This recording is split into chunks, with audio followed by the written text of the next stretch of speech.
క్రైస్తవుడు ఉండి యేసుక్రీస్తుని దేవుడు కాదంటున్నాడంటే వాడు ఎంత దుష్టుడో, వాడు ఎంత దుర్మార్గుడు మీరు అర్థం చేసుకోవాలి. యేసుక్రీస్తుని దేవుడు కాదనే వాడు ఎంతటి వాడైనా వాడు దుష్టుడు, దుర్మార్గుడు, క్రైస్తవుడు చేరపురుగన్న సంగతి గుర్తుపెట్టుకోండి. అందుకే వారిని పిలిచి ప్రేమతో చర్చించాలనే ఆలోచన మేము చేశాం. మీరు డిబేట్కి వస్తారా? రారు. తనలాంటి నాటకారితనం లేని అమాయకుల్ని ముందు కూర్చోబెట్టుకుని 10,000 మందిని వారి ముందు ప్రగల్భాలు పలుకుతారు తప్ప యేసుక్రీస్తు దేవుడు కాదని నిరూపించడానికి ఒక్కరికి కూడా ముందు జరిగింది. వాటిల ముందు, వీడియోల ముందు వాగడం తప్ప యేసుక్రీస్తు దేవుడు కాదని బహిరంగంగా నిరూపించే సత్తా, దమ్ము ఒక్కరికి కూడా లేదని గంటాపరంగా చెప్తున్నాను. ఒకవేళ అంత దమ్మే ఉంటే ఇప్పుడైనా పర్వాలేదు, విజయ్ కుమార్ రెడీగా ఉన్నాడు, ఒక మంచి స్టూడియో ఉంది, చక్కటి సదుపాయాలున్నాయి. వచ్చే ఎవడైనా సరే, ఎవడైనా ఎంతటి పెద్దవాడైనా యేసుక్రీస్తు దేవుడు కాదనేవాడు ఎవరైనా సరే అడితో వాదించి ఒప్పించి క్రీస్తు ముందు మోకాలేంచి మరి దేవుడు అని ఒప్పించకపోతే నేను విజయ్ కుమార్ని కాదు.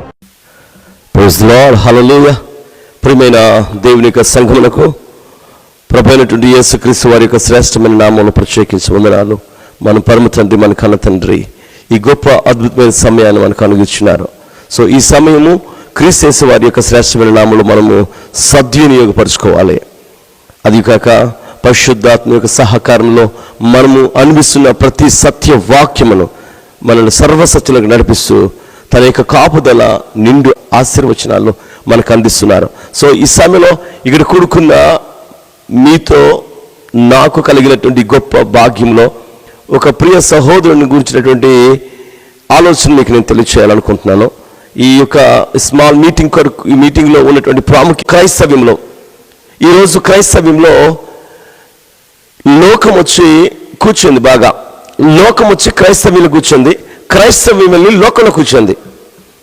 అంత్య దినాల్లో సంఘము లోకములోకి వెళ్ళిపోయింది, లోకము సంఘములోకి వచ్చింది. కనుక లోకం యొక్క పోకడలు, లోకం యొక్క ఆలోచనలు, లోకం యొక్క అజ్ఞానము ఈరోజు సంఘం అనిపిస్తుంది. సో లోకం యొక్క అజ్ఞానంతో సహితము లోకం అనిపిస్తున్నటువంటి ప్రతి బలహీనతను గ్రహించవలసినటువంటి బాధ్యత ఈరోజు మనకెంతైనా ఉందని మీకు మనం చేస్తున్నాను. దేవునితో మనకు కలిగినటువంటి నిరీక్షణ మనం కొనసాగించే వారమై ఆత్మ సంబంధమైనటువంటి మేల్కొల్పులో సంఘము మిళితమై అజ్ఞానస్తులకు వెళ్ళి లోకం ఎలాగైతే ప్రతిదీ కూడా దేవుడిగా భావిస్తున్నారో అదే విధముగా బైబిల్ చెప్పినటువంటి సత్య గ్రంథమైన బైబిల్ చెప్పినటువంటి బోధకు వ్యతిరేకలయ్యి ఈరోజు క్రైస్తవ్యాన్ని నానా విధాలుగా అజ్ఞాన పాలు చేస్తున్నారు. క్రైస్తవులుగా అంత్యొకయలో పిలవబడినటువంటి వీళ్ళు ఈరోజు దేవుని యొక్క అత్యున్నతమైనటువంటి పిలుపును ఎంత అవహేళన చేస్తున్నారంటే అంత అవహేళన చేస్తున్నారు. అందులో ఈ సమయంలో ఒక ప్రియ సహోదరుడు బ్రదర్ వికిఆర్ గారి యొక్క మాటలు ఈరోజు నేను మీతో పంచుకోవాలి. కనుక సంఘము శ్రద్ధగా వినండి. ఈయన యొక్క అజ్ఞాన బోధ ఏంటో సంఘము గమనిస్తారని ప్రభు పేరట మీకు మనం చేస్తున్నాను. ఒకసారి ఆయన ఆడే మాట విందాము. ఆయన ఏమంటున్నారో విందాం. చూడండి. దేవుడి కాదనేవాడు ఎవడైనా సరే వాడు వస్తే వాడితో వాదించి ఒప్పించి క్రీస్తు ముందు మోకాలు నుంచి మరి దేవుడు అని ఒప్పించకపోతే నేను విజయ్ కుమార్ కాదు. యేసుక్రీస్తు దేవుడు కాదని ఎవడైనా చూసారా, ఆ పదం నాకు చాలా ఇష్టపడతాయి. ఆయన ఆడే పదాలు నాకు చాలా ఇష్టం. ఎందుకంటే అంత దమ్మున్న మొగాడు అనమాట ఆయన. ఆయనలాగా ఎవరు కూడా అలా అంత దమ్ము కలిసి మాట్లాడలేరు. ఏంటి ఎలా అంటాడంటే ఒక సినిమా పక్కీలో పక్క అనమాట సినిమా డైలాగ్ని ఎక్సలెంట్గా తీస్తారనమాట. ఆయన అంటాడు, మీరున్నారు కదా, ఎవడైనా ఎప్పుడైనా ఎక్కడైనా ఉన్నాడా? నేను ఛాలెంజ్ చేస్తున్నాను, యేసుక్రీస్తు దేవుడు కాదంటే, యేసుక్రీస్తు దేవుడు కాదన్న వాడికి నేను ఛాలెంజ్ చేస్తాను, దమ్మున్న మగాడు ఎవడైనా అంటూ మీసం తిప్పి జబ్బలు చరిచి గుండె తీసి చాలా అద్భుతంగా, brother I'm really a big fan of your action brother, I really love you, I'm really so appreciate your approach to the church of God. So ఈ అంత్య దినాల్లో దేవుని సంఘం పట్ల మీకున్నటువంటి ప్రయాస, మీకున్నటువంటి ఆలోచన చాలా చాలా ఎక్సలెంట్గా ఉంది. సో కానీ ఇక్కడ నా మనవి కూడా ఒకటి ఉంది. నేను కూడా మిమ్మల్ని ప్రశ్నించాలనుకుంటున్నాను. దయచేసి నా ప్రశ్నకు మీకు నిజంగా దమ్మే ఉంటే, మీకు నిజంగా కలేజే ఉంటే, కర్రేజే ఉంటే, మీకు నిజంగా మీలో సత్తా ఉంటే, మీకు నిజంగా మీసాల్లో శక్తి ఉంటే చిట్టి ప్రశ్నిస్తున్నాను, నా ప్రశ్నకు సమాధానము ఇచ్చే నిజంగా మీలో దమ్ముంటే ఇవ్వండి. నా ప్రశ్న ఏంటంటే, యేసుక్రీస్తు దేవుడు కాదన్నాడికి నేను మోకరిల్ల చేసి యేసుక్రీస్తు దేవుడిని ఒప్పించి ఆయన్ని సో చేస్తానన్నారు కదా. మీ డైలాగులు కొట్టడం నాకు ఇష్టం లేదు కనుక. అయితే నా ప్రశ్న ఏంటంటే, చాలా విధేయతతో చాలా వినీముగా నేను ప్రశ్నిస్తున్నాను.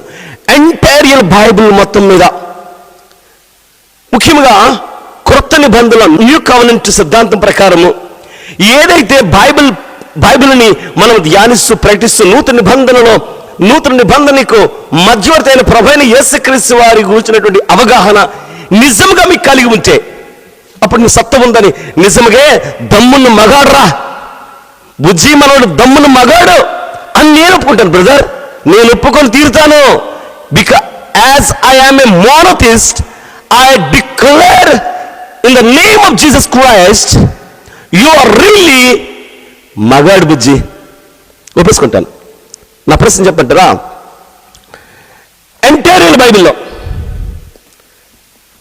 పరిశుద్ధ గ్రంథమైనటువంటి బైబిల్లో, ముఖ్యంగా న్యూ టెస్టమెంట్లో యేసుక్రీస్తుని, ఇది నేను అడిగిన ప్రశ్న రక్షణ గూర్చిన ప్రశ్న. ఈరోజు పరలోక రాజ్యం చేరుకోవటానికి, నిత్యజీవం వెళ్ళటానికి, పరలోక రాజ్యం చేరుకోవటానికి ప్రాముఖ్యమైనటువంటి సందర్భాన్ని నేను అడుగుతున్నాను. బైబిల్లో ఎక్కడైనా ఎప్పుడైనా ఎవరైనా యేసుక్రీస్తుని దేవుడని ఒక్క ప్రవక్త అయినా, అపోస్తులైనా, పెద్దలైనా, సంఘ పెద్దలైనా, ఆది సంఘంలోనైనా ఎవరైనా ఎప్పుడైనా ఎక్కడైనా ఒక్కసారి చెప్పి ఉంటే, యేసుక్రీస్తుని దేవుడిని నమ్మితేనే మీకు రక్షణ కలుగుతుంది, లేకపోతే రక్షణ లేదు మీకు అనే మాట ఒక్క వచనం ఇస్తే, మరి మీ ఇల్లు ఇచ్చేస్తున్నారు కదా. నేను నా క్యాంపస్ ఇచ్చేస్తాను బ్రదర్. నా క్యాంపస్ ఖరీదు మ్యాక్సిమంగా 2 కోట్లు, జస్ట్ మ్యాక్సిమంగా. నా చర్చితో సైతము ఇది ఒక దగ్గర ఒక 50 లక్షలు ఉంటుంది. సో నాకున్న బిల్డింగ్స్ ఇవన్నీ ఉన్నాయి. అండ్ ఈ రోజు లెక్కల్లో ఒక 2 crores బైబిల్ 1 కాంపౌండ్. మీరు చూడాలనుకుంటే నా క్యాంపస్ని గూగుల్లోకి వెళ్ళి సెర్చ్ చేసుకోండి. Pastor TCH Babu 11 TCH ministries ఆర్ యాక్స్ మినిస్ట్రీస్ 11 కేర్ మిషన్. సో ఇవన్నీ మీరు సెర్చ్ చేయండి. నా క్యాంపస్, నా పరిస్థితి మ్యాక్సిమంగా నాకు ఉన్నటువంటివి అంటే పాత ఫోటోలు ఉంటాయి, కొత్త ఫోటోలు ఉండవు. నేనేవి కూడా కొత్తవి అప్లోడ్ చేయలేదు. ఒకసారి చూసుకోండి, నా కొరకు సెర్చ్ చేయండి. నా క్యాంపస్ మీకు ఇచ్చేస్తాను బ్రదర్. ఒక్క రిఫరెన్స్, ఒక సింగిల్ రిఫరెన్స్ ఏంటి తెలుసా? యేసుక్రీస్తు వారిని దేవుడిని నమ్మితేనే మీకు రక్షణ కలుగుతుంది, లేకపోతే రక్షణ లేదు మీకు అనే ఒకే ఒక్క రిఫరెన్స్ ఎంటైర్ బైబిల్లో చెప్పే దమ్ముందా? నిజంగా మగాడు అయితే మీరే అన్నారు కదా, నా మాట కాదు బ్రదర్ది, మీ మాటకు నేను చెప్తున్నాను. మీరు నిజంగా దమ్ముని కలిసి ఉన్న మగవాడైతే యేసుక్రీస్తు ప్రభు వారిని దేవుడిగా నమ్మితేనే, ఆది మా అపోస్తలులు యేసుక్రీస్తు వారిని దేవుడిగా ప్రకటిస్తేనే ఈరోజు రక్షణ వచ్చింది. యేసుక్రీస్తు ప్రభు వారిని దేవుడైనా ఆయన దేవుడు, ఆయన ఒక్కడే దేవుడు అంటే బైబిల్లో ఆయన ఒక్కడే దేవుడు అని ఒక్కరైనా సరే అలాగ మీరు నమ్మితేనే ఆయన దేవుడని మీరు నమ్మితేనే మీకు రక్షణ కలుగుతుంది, లేకపోతే రక్షణ లేదు అనే మాట ఒక్క వచనం చూపించగలరు? ఎందుకు బ్రదర్ ఇటువంటివి మీరు ఇచ్చినటువంటి, మీరు మాట్లాడుతున్నటువంటి మాట తీరు ఓకే, మీరు అనుకున్నట్లు బదులు లక్షల సబ్స్క్రైబర్స్ నాకు లేకపోవచ్చు. ఎందుకంటే నేను యూట్యూబ్ పెట్టేటప్పుడు మీరు యూట్యూబ్ మీకు తెలియదు. ఇక్కడ నా ఆలోచన, బైబిల్ గ్రంథము దేనినైతే ప్రకటిస్తుందో దానిని ప్రకటించాలి.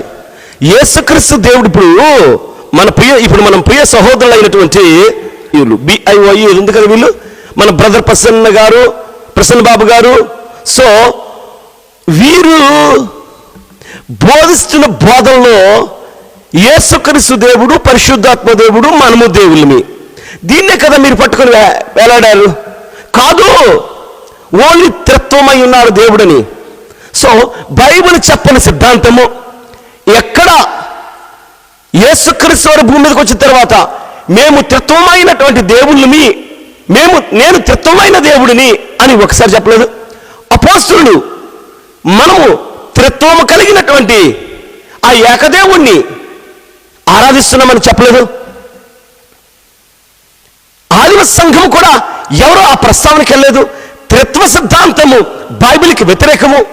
మీకు దగ్గర, మిమ్మల్ని నమ్మిన వారికి దగ్గర తండ్రి, కుమార, పరిశుద్ధాత్మ ముగ్గురు కనిపిస్తున్నారని దగ్గర. సో వీళ్ళు మీరు దేవుళ్ళు చేశారు, వీళ్ళు మీరు దేవుళ్ళు చేశారు, మీరు చేసిన దేవుళ్ళు కాదని అంటుంది. బైబిల్ చేసిన దేవుళ్ళు, బైబిల్ చేసిన దేవుళ్ళు, బైబిల్ చేసిన దేవుళ్ళకి వెళ్తే, సో ఆల్రెడీ నా ముందు వీడియోలో నేను క్లారిటీ ఇచ్చాను. మీరు దైవములనియు, సర్వోన్నతుడి కుమారులనియు, ప్రభువైన యేసుక్రీస్తు వారి కీర్తనలో ఉన్నటువంటి వాటను నేను అన్నాను కదా అని చెప్పుకొచ్చారు. అంటే వాక్యం ఎవరి దగ్గరికి వచ్చిందో, దేవుని యొక్క వాక్యం ఎవరి దగ్గరికి వెళ్ళిందో వారందరూ దైవములు. ఎస్ బ్రదర్, దేవుని యొక్క వాక్యం ఎవరెవరి దగ్గరికి వెళ్ళిందో వారందరూ దైవములు. సో ప్రవక్త దగ్గరికి వెళ్ళింది, న్యాయాధిపతుల దగ్గరికి వెళ్ళింది. ఆనాటి ప్రవక్తలు, న్యాయాధిపతులు దైవములుగా పరిగణించబడ్డారే కానీ దేవుళ్ళు కాదు. ఇక్కడ మనం ప్రశ్నించుకోవాలి. దేవుడు, దేవుడు అనే మాట, ద వర్డ్ గాడ్, ఇక్కడ ఈ లాంగ్వేజ్లో ఉన్నటువంటి ప్రాబ్లమెటిక్ని మీరు ఈ లాంగ్వేజ్ సిద్ధాంత ప్రకారం వెళ్ళిపోతున్నారు. ఒకసారి బైబిల్ లాంగ్వేజ్ ఒకటి ఉంది బ్రదర్. ఈ బైబిల్ యొక్క లాంగ్వేజ్ ఏంటో, బైబిల్ యొక్క భాష ఏంటో, బైబిల్ యొక్క ఆలోచన ఏంటో, బైబిల్ యొక్క సిద్ధాంతం ఏంటో ఎరగాలి బ్రదర్. బైబిల్ చాలా అద్భుతమైన పరిశుద్ధ గ్రంథము. బైబిల్లో దేవుడు ఒక్కడే. ఆయన యాహ్ గాను ఎల్ గాను పరిగణించబడ్డాడు. Yeah R L. యేసుక్రీస్తు వారు దేవుని వలన, దేవుని కొరకు, దేవుని యొక్క చిత్తమును నెరవేర్చడం కొరకు దేవుడు తనని సృష్టిలో ఆది సంభూతినిగా కలుగు చేసినట్లు బైబిల్ చెప్తుంది. ఇక్కడ ఒక్క నిమిషం ఆగి, దేవుడు అంటే ఏంటి? ఓమ్నిపోటెంట్, ఓమ్నిప్రెజెంట్, ఓమ్నిసెన్స్ అనే విషయాల్లోనికి మనం గ్రహించాలి. Is the omnipotent and omniscience, almighty God, సర్వశక్తివంతుడు. ఈ టైటిల్స్ ఎవరికి ఇవ్వబడ్డాయి? సర్వమును ఉన్నవాడు, సర్వమును ఎరిగినవాడు, సర్వమును గ్రహించినవాడు, సర్వమునకు ఆధారుడు, ఆధారభూతుడు. ఆయనకి పుట్టుక లేదు, దేవునికి పుట్టుక లేదు, దేవునికి జన్మ లేదు. ఎప్పుడూ దేవుడు జన్మించినట్లు బైబిల్ చెప్పలేదు. ఆయన దేవుడికున్న ఇంకో క్యారెక్టర్ ఏంటంటే, దేవుడు నరుడు కాదు.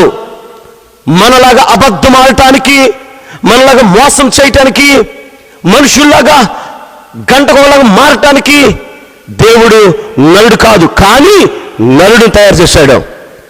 ఆయన పోలికల్లోనే నరుడిని సృష్టించాడు. ఆయన పోలికల్లోనే నరజాతిని తనను మహింపరచుని రీతిలో సృష్టించాడు. కానీ దేవుడు నరుడు కాదు. దేవుడు నరుడు కన్నా అతీతుడు, దేవదూతల కన్నా అతీతుడు, ఏంజల్స్ కన్నా, హెవెన్లీ బీయింగ్ కన్నా, సకల సృష్టిలో ఉన్న సకల జీవరాశుల కన్నా అతీతుడు కదా దేవుడు. అటువంటి దేవుడిని ఎంత హేళన చేస్తున్నారో తెలుసా మీరు? రెండవది, దేవుడు మనుష్యుడు కాదని బైబిల్ చెప్తుంది కదా.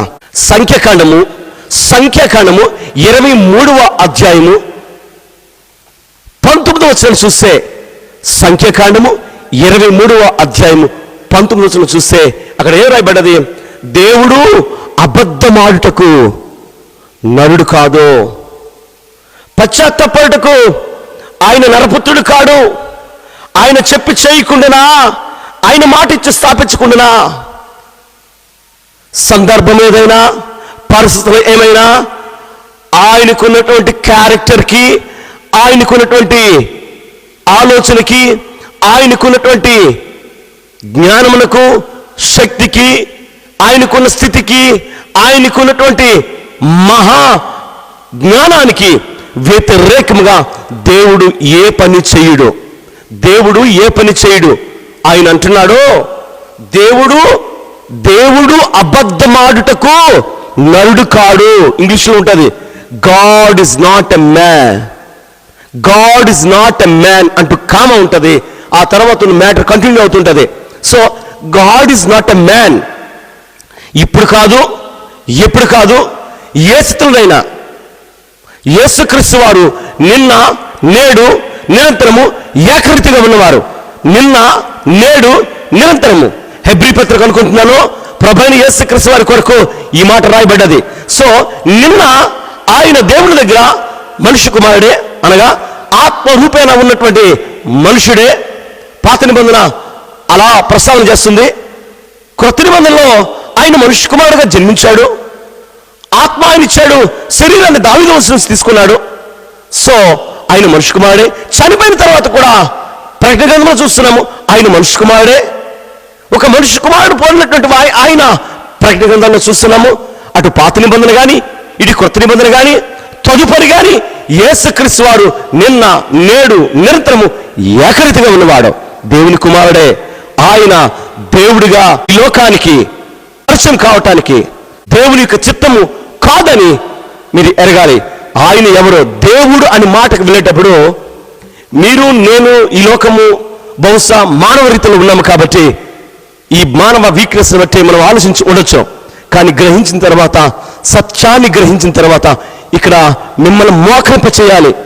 మీరు మమ్మల్ని మోకరింప చేస్తున్నారు కదా, నేను యేసు వారి దగ్గర మోకరింప చేస్తాను అని అన్నారు కదా. మీరేంటి బ్రదర్ మోకరింప చేసేది? నేనే నా ప్రభు అయిన యేసుక్రీస్తు దగ్గర మోకరిల్లాను, ఆయన పాదం దగ్గర మోకరిల్లాను. ఎందుకంటే నా బైబిల్, నేను నమ్ముకున్న బైబిల్ అది చెప్తుంది కాబట్టి. మీరెవరు బ్రదర్ మోకరణ చేసేది? మీరు దేవుడా? మీరు అధికారా? మీకు అధికారం ఎవరైనా ఇచ్చారా? మీరు మోకరణ చేస్తారండి. దమ్ము కలేసిని నోరుంది కాబట్టి ఎవరైనా పేలుతారు. మానవుడు నోరు కదా, తన నోరు కదా, తన ఇష్టానుసారంగా పేలుతాడు. కానీ బైబిల్ ఏం చెప్తుంది? దీని కదా మనం చేయాలి. ఫిలిప్పీయులకు రాసిన పత్రిక 2వ అధ్యాయము 9వ వచనం నుండి 11వ వచనం చదువుకుందాం. అందుచేతను పరలోకమున్న వారిలో గాని, భూమి మీద ఉన్న వారిలో గాని, భూమి క్రింద ఉన్న వారిలో గాని ప్రతివాని మోకాలను యేసు నామమున వంగినట్లు, ప్రతివాని మోకాలను యేసు నామమున వంగినట్లను ప్రతివాని నాలుకయు తండ్రి అయిన దేవుని మహిమార్థమై యేసుక్రీస్తు ప్రభు అని ఒప్పుకున్నట్లను. జాగ్రత్తగా బైబిల్ చదవండి బ్రదర్. ఇక్కడ యేసుక్రీస్తు ప్రభు అని ఒప్పుకోవాలి, యేసుక్రీస్తు దేవుడిని ఒప్పుకోవాలని ఎంటైర్ ఈ బైబిల్లో ఎక్కడ రాసి ఉండలేదు అనే జ్ఞానము మీకు ఉండాలి. నోరుంది కదా అనేసి ఇష్టానుసరముగా కెమెరా ముందు వగసమా? సత్యవాక్యం ఒకటి ఉంది కదా, బైబిల్ చెప్పాలి కదా. మీరు ఆడే ప్రతి మాట రెఫరెన్స్ ఇస్తారా? మీరు ఆడే ప్రతి మాటకి బైబిల్ రెఫరెన్స్ ఇస్తారా? ఇవ్వలేము కదా బ్రదర్, ఇవ్వలేము కదా సహోదరా. ఇచ్చి తీరాలి. అలాంటప్పుడే మాట్లాడాలి. నేనంటున్నాను ఇక్కడ ప్రతివాని మోకాలు యేసు నామములో వంగాలనేదే దేవుని యొక్క ఉద్దేశం బ్రదర్. ఇది మీ ఇంటెన్షనా? ఉంచుతానంటున్నారు కదా, మీ ఇంటెన్షనా? మీరు దేవుడా? Are you superior? Are you almighty? Are you omniscient? Are omnipotent? Do you have the courage to bend our knees in front of Jesus Christ? This is called ridiculous and foolishness. వాక్యం కదా మాట్లాడాలి. వంచేవాడు దేవుడు అట్టి అధికారం ఇచ్చాడు. వంచేవాడు దేవుడు అట్టి అధికారాన్ని ఇచ్చాడు. అధికారం కలిగి జీవించాలని కాదు. యేసుక్రీస్తును దేవుడు అనకపోతే వాడు క్రైస్తవుడే కాదు. Can you show the reference? Can you show the reference? Can you give a word? Can you give a word? Can you stand for whatever you spoke in front of the camera? Can you give the reference for me? ఇప్పుడు చూపించండి మీ college ఏంటో, మీ college ఏంటో. నేను వంచకదు. మీరెవరు brother వంచడానికి? నేను వంచాను, నేను వంగాను. ఆయన చెప్పులు వాళ్ళను కూడా ఇప్పడానికి నేను యోగ్యుని కాదు.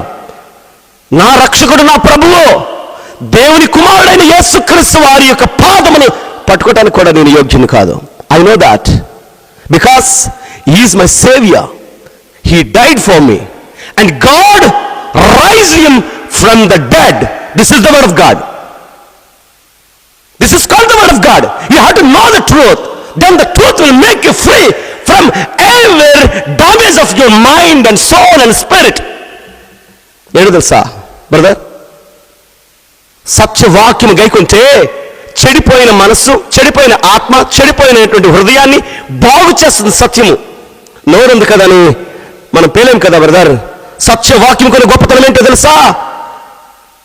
నేను ఒకటే చెప్తున్నాను, సత్యవాక్యం కొన్ని గొప్పతనాన్ని వెలుగెత్తి చాటించడానికి అవసరమైతే నా ప్రభువైన యేసుక్రీస్తు కొరకు I'm ready to give my life. నా ప్రాణం ఇవ్వటానికి నేను రెడీగా ఉంటాను. నా ప్రభు అయిన యేసుక్రీస్తు వారి కొరకు, నా రక్షకుడైన యేసుక్రీస్తు వారి కొరకు, నా దేవుని కుమారుడైన యేసుక్రీస్తు వారి కొరకు, నా పెద్దన్నయ్య కొరకు. నాకు బైబిల్ చెప్పింది యోహాను సువార్త 20వ అధ్యాయంలో ప్రభు అయిన యేసుక్రీస్తు వారు శిష్యులతో ఉన్నటువంటి సంబంధాన్ని వివరించారు. నా తండ్రి మీ తండ్రి, నా దేవుడు మీ దేవుడని. కనుక ఈజ్ మై ఎల్డర్ బ్రదర్. దేవుడు మనకి అట్టి గొప్ప అన్నని ఏ సన్నని నాకు ఇచ్చాడు. ఆయన పట్టుకుంటే నేను నిత్య జీవం వెళ్తాను. ఆయన పట్టుకుంటే మోక్షమార్గం వెళ్తాను. ఆయన పట్టుకుంటే నా తండ్రి దగ్గరికి వెళ్తాను. పరలోక తండ్రి దగ్గరికి చేరుకునే మార్గము ఆయనే. పరలోక తండ్రి దగ్గరికి పొందుకునే జీవము నా తండ్రి ఆయనకి ఇచ్చిన అధికారము. తండ్రి వలన అధికారం, జీవం పొందుకునే అధికారం పొందుకున్న ప్రభువైన యేసుక్రీస్తు వారు యోహాను సువార్త 5:26 చెప్పారు. నేను మర్చిపోను, నా రక్షకుడైన యేసుక్రీస్తు వారు చెప్పిన మాటలు నేను మర్చిపోను. ఆయన మాటలు మేము అనుభవిస్తున్నాము. దేవుడు ఒక్కడే. అపోస్తలుడు పౌలు అంటున్నాడు, దేవుడు ఒక్కడే, ఆయన తండ్రి. 1 కొరింథీయులకు రాసిన పత్రిక 8:6 అంటున్నాడు, దేవుడు ఒక్కడే, సకల సృష్టికి దేవుడు ఒక్కడే, ఆయన నుండి కలిగింది. దేవుడు ఒక్కడే, ఆయనే తండ్రి. ప్రభు ఒక్కడే, ఆయనే యేసుక్రీస్తు వారు. దేవుని నుండి ప్రభువు ద్వారా, ప్రభు అయిన యేసుక్రీస్తు వారి ద్వారా సృష్టి కలిగింది. సకల సృష్టిని కూడా దేవుడు చేయించాడు యేసుక్రీస్తు వారి ద్వారా. ఇది కదా బైబిల్ యొక్క ఉద్దేశం. ఓకే, రక్షణ సువార్త విషయంలో జాగ్రత్త వహించాలి. ప్రతి వాని మోకాలు యేసు నామమున వంగినట్లు ప్రతి వాని నాలుకయు తండ్రైన దేవుని మహిమార్థమై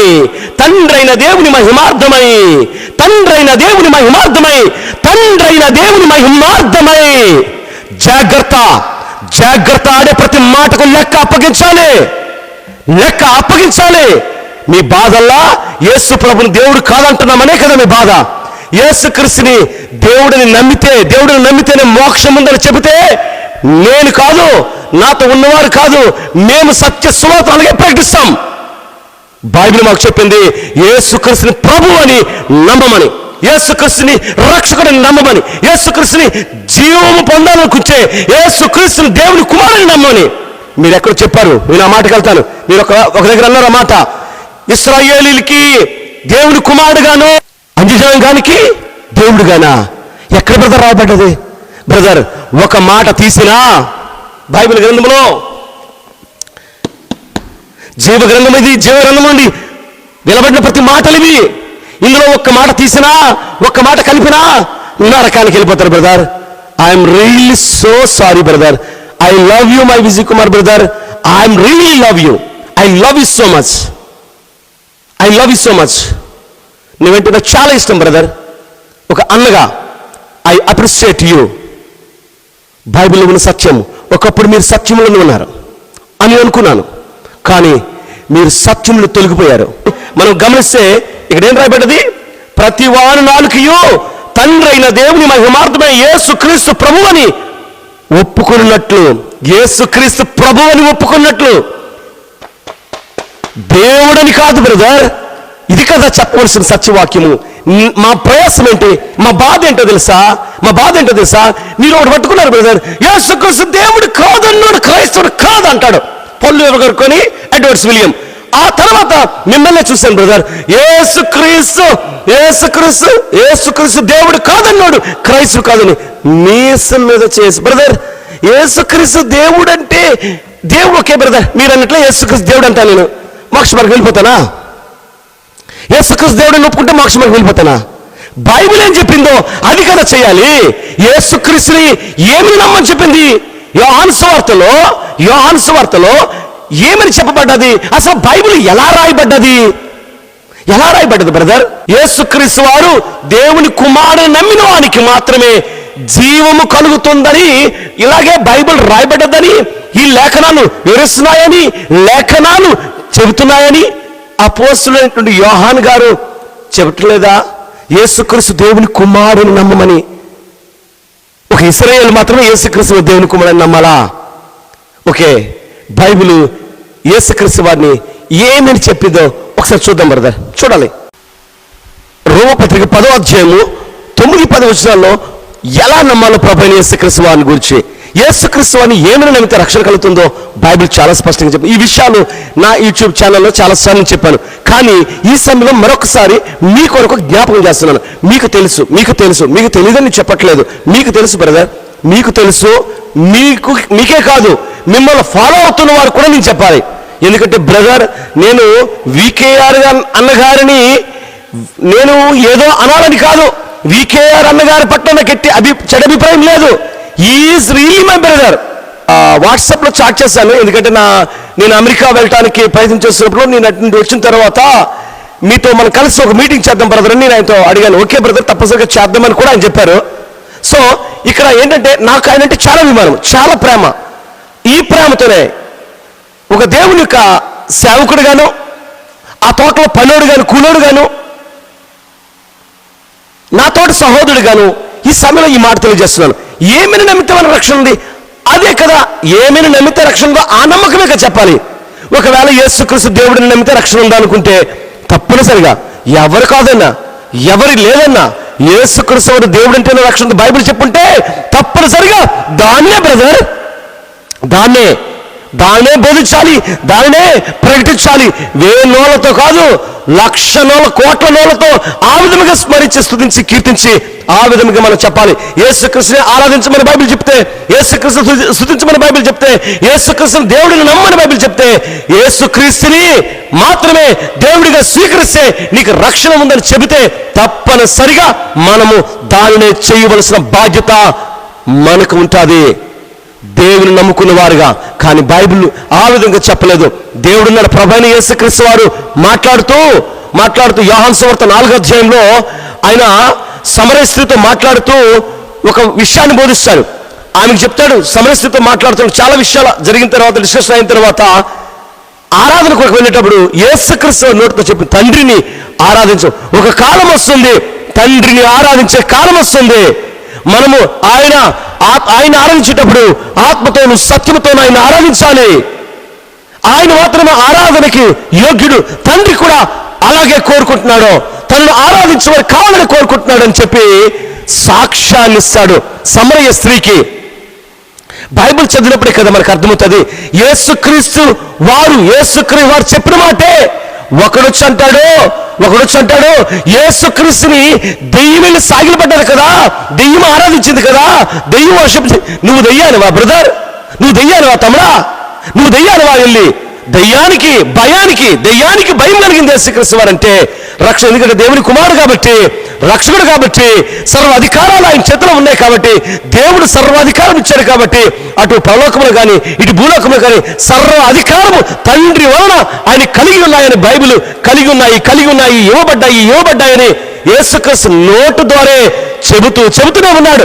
అయినప్పటికీ చెవిటి కప్పల్లాగా సత్యాన్ని వినలేకపోతున్నాము. చెవిటి కప్ప జీవితం అయిపోయింది. మనకి వినబడే శక్తి లేదు, వినే శక్తి లేదు, గ్రహించే శక్తి లేదు, గమనించే శక్తి లేదు.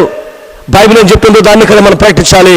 సో అక్కడ ఆరాధించేటప్పుడు కూడా యేసుక్రీస్తు వారి తండ్రిని ఆరాధించాలి, ఆత్మతో సత్యంతో ఆరాధించాలని చెప్తున్నారు. సో ఇక్కడ మనకి ఎలా యేసుక్రీస్తు వారు నమ్మాలి, ఏమని నమ్మితే రక్షణ కలుగుతుందని అపోస్తలులు ప్రకటించారు. యేసుక్రీస్తు వారు కూడా ఏ విధంగా చెప్పిన విషయాలు చాలా ఉన్నాయి. యోహాను సువార్త స్పష్టంగా ఒక రోజు కూర్చొని చదివితే మీకు సత్యమేటో అర్థమవుతుంది. మూయబడిన కళ్ళు తెరవబడతాయి. సో మబ్బు తొలగిపోతుంది. మబ్బు పట్టేసినటువంటి మన జీవితానికి వెలిగిపోయి ఫుల్ క్లారిటీ వస్తుంది. ఏంటంటే ఇక్కడ చూడండి ఏమని నమ్మంటున్నాడు. మనం చెప్పుకున్న మాటలో రోమపత్రిక 10:9 ఏమని, యేసు ప్రభువుని నోటితో ఒప్పుకొని దేవుడు మృతుల్లో నుండి ఆయన లేపనని మీ హృదయమందు విశ్వసించేలా మీరు రక్షింపబడుదురు. యేసుక్రీస్తు వారిని దేవుడు లేపడని హృదయంలో ఒప్పుకోవాలి, అంగీకరించాలి, హృదయంతో స్వీకరించాలి. యేసుక్రీస్తు వారిని దేవుడు లేపాడని, దేవుడు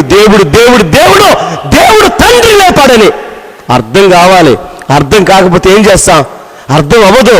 ఎందుకంటే చెవులు దిమ్మలైపోయాయి, గొంతు మోగపోతుంది, కళ్ళు మసక కమ్మేశాయి, మబ్బు అలుముకుంది. కనుక యేసుక్రీస్తు వారిని ప్రభువుగా స్వీకరించమని అపోస్తలులు గొంతెత్తి ప్రకటించారు. యేసుక్రీస్తు వారు దేవుని కుమారుడని అలా నమ్మితేనే జీవం కలుగుతుంది, లేకపోతే లోకం మీద మీకు విజయం లేదని గొంతెత్తి గాలమెత్తి చెప్పారు. ఆనాటి వారు వినలేదు, ఇప్పుడు మీరు వినరు. చెప్పేవారు మీ దృష్టిలో ఎవడైనా ఉన్నాడా? ఎవడైనా ఉంటే రా. యేసుక్రీస్తు దేవుడు కాదనేవాడు ఎవడైనా సరే వాడు వస్తే వాడితో వాదించి ఒప్పించి క్రీస్తు ముందు మోకాళ్ళేంచి మరి దేవుడు అని ఒప్పించకపోతే నేను విజయ్ కుమార్ని కదా రా అని పిలుస్తున్నారు. ఎవడైనా ఎందుకు బ్రదర్? సత్యం చెప్పడానికి నేనెవరు బ్రదర్? ఎదుటివారిని మోకరించడానికి, ఎదుటివారిని మోకరణ చేయడానికి నీవెవరు? మోకరణ చేయవలసింది ఆయన. ఆ అధికారము యేసుక్రీస్తు వారికి యేసు నామములో ప్రతివాని మోకాలు వంగాలి. ఎవరైతే వంచగలుగుతారో వారే కదా పరలోక రాజ్యం వెళ్తారు. మీరెవరు? నేనెవరిని? Who I am to bend their knees? I don't have any authority on them. God is not given such authority to me. He never gives to anyone. Yes, brother. So, రోమపత్రిక 10:10 ఏలనగా నీతి కలిగినట్లు మనుషుడు హృదయంలో విశ్వసించును, రక్షణ కలిగినట్లు నోటితో ఒప్పుకొనును. నీతి కలగటానికి హృదయంలో విశ్వసించాలి, రక్షణ కలగటానికి నోటితో ఒప్పుకోవాలి. ఏమని ఒప్పుకోవాలి? ప్రభువుని ఒప్పుకోవాలి. నీతి కలగడానికి ఏమని ఒప్పుకోవాలి? దేవుడు యేసుక్రీస్తు వారిని లేపాడని ఒప్పుకోవాలి. దేవుడు యేసుక్రీస్తు వారిని సమాధి నుండి లేపాడని ఒప్పుకోవాలి. నేను పదే ఎందుకు చెప్తున్నానంటే అర్థం అవ్వట్లేదు మీకు. నేను ఇలా చెప్పడం గల కారణం ఏంటంటే చాలాసార్లు ఈ మాటలు చెప్తున్నాను, నాకు ఇసుకే వస్తుంది. ఎన్నిసార్లు ఓపికతో చెప్తున్నాను. వినండి, దయచేసి వినండి. ఈ మాట అపోస్తలుడు పౌలు రోమపత్రిక అంటే ఇశ్రాయేలీలా బ్రదర్? రోమీయులకు రాసిన పత్రిక అంటే ఇశ్రాయేలీలా? రోమపత్రిక అంటే రోమ సంఘము, అక్కడ అన్ని సంఘమే కదా. ఎఫెసీ గాని అపోస్తలుడు పౌలే ఆయన అన్య జనాంగము కొరకు ఏర్పరచబడినటువంటి దేవుని యొక్క సాధనము కదా, ఆయన సాధనము కదా. రోమీయులకు ఉన్నటువంటి ఆ సంఘ విశ్వాసాలకు చెప్తున్నాడు ఏమని?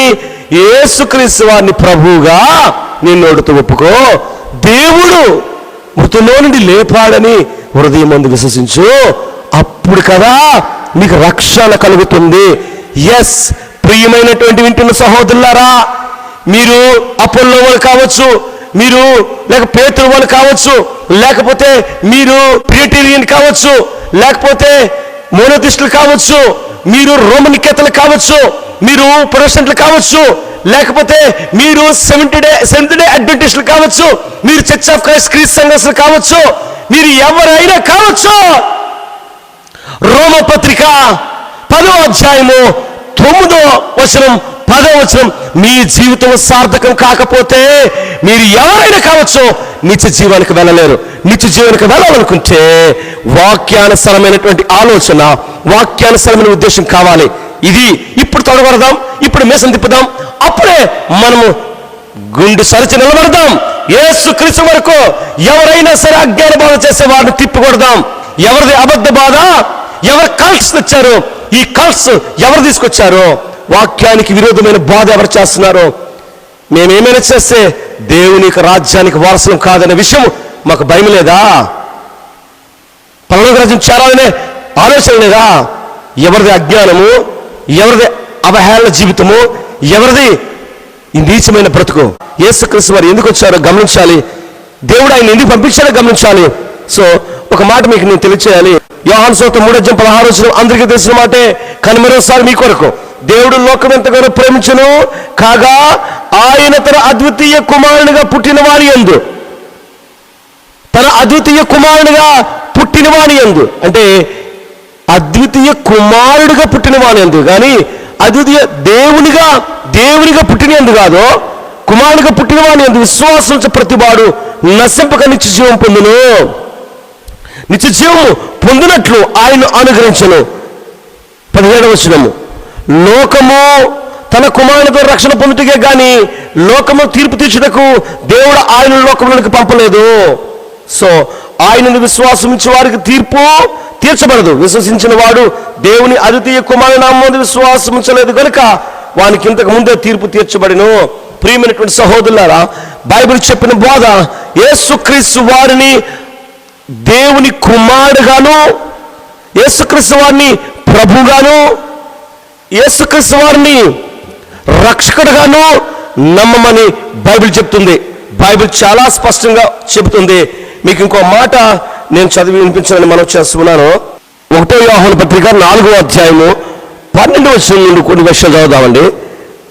12వ వచనం రాయబడ్డది, ఏ మానవుడును దేవుణ్ణి ఎప్పుడూ చూసి ఉండలేదు, ఏ మానవుడును దేవుడిని ఎప్పుడు చూసి ఉండలేదు. నా ప్రశ్న ఏంటంటే, యోహాను అంటున్నాడు ఏ మనుషుడు కూడా దేవుణ్ణి ఎప్పుడు చూసి ఉండలేదంట. మరి యోహానుతో యేసుక్రీస్తు వారు ఉన్నారు కదా, మరి యేసుక్రీస్తు ఉన్నప్పుడు, యేసుక్రీస్తు ప్రభువారు ఉన్నప్పుడు మరి యోహానుకు తెలియదా యేసుక్రీస్తు వారు దేవుడని? ఈయనటి దేవుని చూడలేదంటాడు ఈయన. యేసుక్రీస్తు వారు అపోస్తులతో ఉన్నారు, ఆనాటి అనేక మంది ప్రజలతో ఉన్నారు. యోహానేటిలో రాస్తున్నాడు, ఏ మానవుడు దేవుణ్ణి ఎప్పుడు చూసి ఉండలేదు. కిందకు వస్తే 14వ వచనం చూడండి, మరియు తండ్రి తన కుమారుణ్ణి లోక రక్షకుడిగా ఉండుటకు పంపియుండుట మేము చూసి సాక్ష్యమిస్తున్నాము. మరియు తండ్రి తన కుమారుణ్ణి లోక రక్షకుడిగా ఉండుటకు పంపియుండుట మేము చూసి సాక్ష్యమిస్తున్నాము. 15వ వచనం, యేసు దేవుని కుమారుడని ఎవడు ఒప్పుకొనునో వారిలో దేవుడు నిలుచున్నాడు, వాడు దేవుని యందు ఉన్నాడు. యేసు దేవుని కుమారుడని ఎవరు ఒప్పుకుంటారో వాడిలో దేవుడు నిలుచున్నాడు, వాడు దేవుని యందు ఉన్నాడు. వాక్యాన్ని వాక్యముగానే ప్రకటించవలసిన బాధ్యత మనకుంది. ఎవరైతే ఇక్కడ ఎవడైనా దమ్ముంటే యేసుక్రీస్తు దేవుడు కాదన్నవాడు వచ్చి నన్ను గెలిచి వెళ్ళిపోమను, నా ఇల్లు రాసిచ్చేస్తాను. ఒకసారి వినండి. ఎంతటి మగాడైనా సరే యేసుక్రీస్తు దేవుడు కాదని ఎంతటి మగాడైనా సరే రండి, నన్ను ఓడించి మీ వెంట ఇడి. యేసుక్రీస్తులు దేవుడు కాదనే వాడంతటి వాడైనా నన్ను ఓడిస్తే నేనుంటున్న ఈ ఇంటిని రాసిచ్చేస్తా. మా దగ్గరకు వచ్చి డిబేట్ చేసే సత్తా దమ్ము ఎవరికైనా ఉంటే సిద్ధపడిపోండి. అంత దమ్ము ఎవరికి లేదని ముందే చెప్పేస్తున్నాను. అలా దమ్ము లేనోడు చేతగా యేసుక్రీస్తు వారిని దేవుడు కాదంటే, అయ్యా ఓకే మీరన్నట్లు యేసుక్రీస్తు వారు దేవుడే, యేసుక్రీస్తు వారు దేవుడే అని నమ్మితేనే రక్షణ ఉందని బైబిల్ పట్టుకొని ఒక్క వచనం బైబిల్లో నుండి తీసి నాకు చూపించండి. ఒకే ఒక రెఫరెన్స్. మీరు ఇల్లు కాదు, మళ్ళా చెప్తున్నాను, నా క్యాంపస్ మీకు ఇచ్చేస్తాను నేను. ఎందుకు ఈచుకోవడము తీసుకోవడము, ఎవరి ఆస్తులు ఎవరు ఇవ్వద్దు, ఎవరికున్నటువంటి ఆ బలభాగ్యాలు ఎవరు చూడొద్దు, ఎవరికున్న దమ్ము కలేజీలు ఎవరు చూసుకోవద్దు. మన రక్షకుడు పర్వతండ్రి కుమారుడైనటువంటి యేసుక్రీస్తు వారి యొక్క శ్రేష్టమైన నామములో బైబిల్ యొక్క సత్యవాక్యమని ప్రపంచానికి ఇద్దాము, సత్యవాక్యాన్ని ఇద్దాము, సత్యవాక్యాన్ని ప్రకటిద్దాము, సత్యమని మాత్రమే తెలియచేద్దాము. యేసుక్రీస్తు వారు ఏమై ఉన్నారో ఆ యొక్క మహా గొప్ప భాగ్యాన్ని ప్రపంచానికి ప్రకటిద్దాము.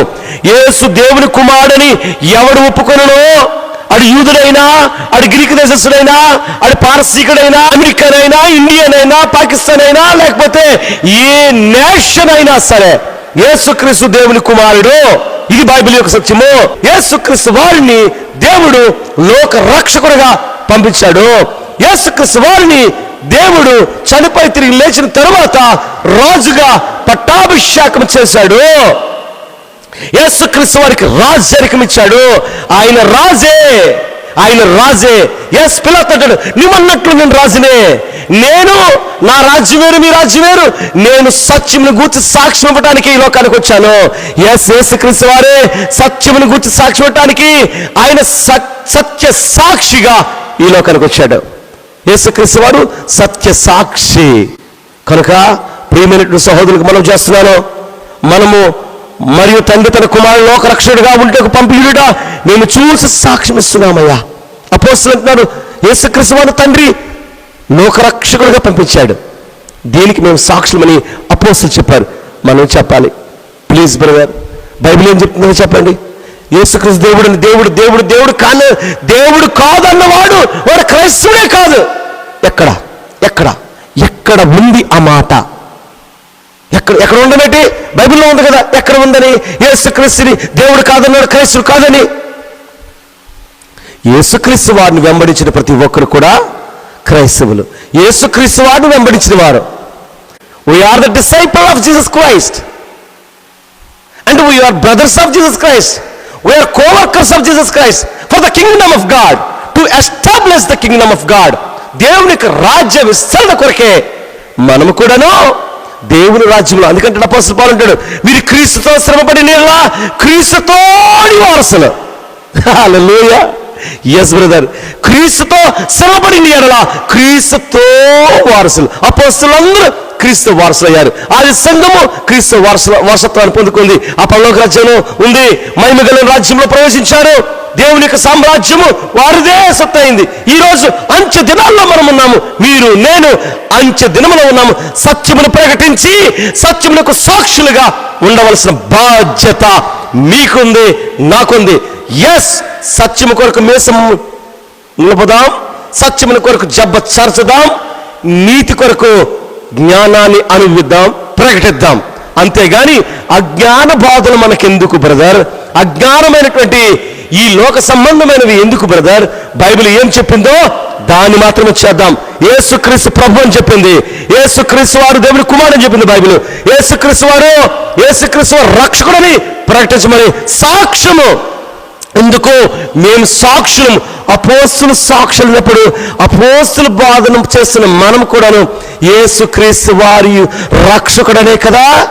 సిమియోను చెప్పాడు కదా, అన్య జనాంగానికి దేవుడు ఈయన వెలుగుగా ఉంచాడు, అన్య జనాంగానికి ఈయన వెలుగుగా కాదు తన స్వకీయులకు మహిమగా ఉంచాడని. యేసుక్రీస్తు వారనే వెలుగులోనికి ప్రవేశిద్దాం బ్రదర్. మీరన్నట్లే మీ సంతోషం కొరకు దేవుడు అంటే, యేసుక్రీస్తు దేవుడు అంటే ఏంటి బ్రదర్? మనకేమైనా వస్తుందా? దేవుడిని నమ్మితే మోక్షం ఉందని ఎక్కడైనా సరే రాయబడదా? లేదు కదా బ్రదర్. ఎందుకంటే దేవుడు అంటే మా ఉద్దేశం ఏంటంటే తనకు తానే ఉన్నవాడు ఆయన తండ్రి మాత్రమే. దేవుడనగానే తండ్రి, దేవుడనగానే స్వయంభవుడు, దేవుడనగా ఓమ్నిసియంట్, ఓమ్నిపుటెంట్, ఓమ్నిసియన్స్. సో ఆయనతో ఎవరిని కంపేర్ చేయలేము. ఆయన ఒక్కడే only one God. God bless you. Thank you. We love you brother. We love you so much. Really I love you so much. It's not my words, it's true. మీరంటే నాకు చాలా అభిమానం, ప్రేమ ఉంది. As really I love you, my weak hair brother. One day we'll meet. I don't know when the day will come. నాకు తెలియదు ఆ రోజు. తప్పనిసరి కలుద్దాం, కలిసి సత్యం కొరకు ఇద్దరు కూర్చొని డిస్కషన్ చేద్దాం. మీరు కంపల్సరిగా నా దగ్గరికి మీరు వచ్చిన, మీ దగ్గరికి నేను వచ్చిన, సత్యమును ఒకరోజు డిస్కషన్ చేద్దాం brother. Because I love you so much. Thank you. God bless you.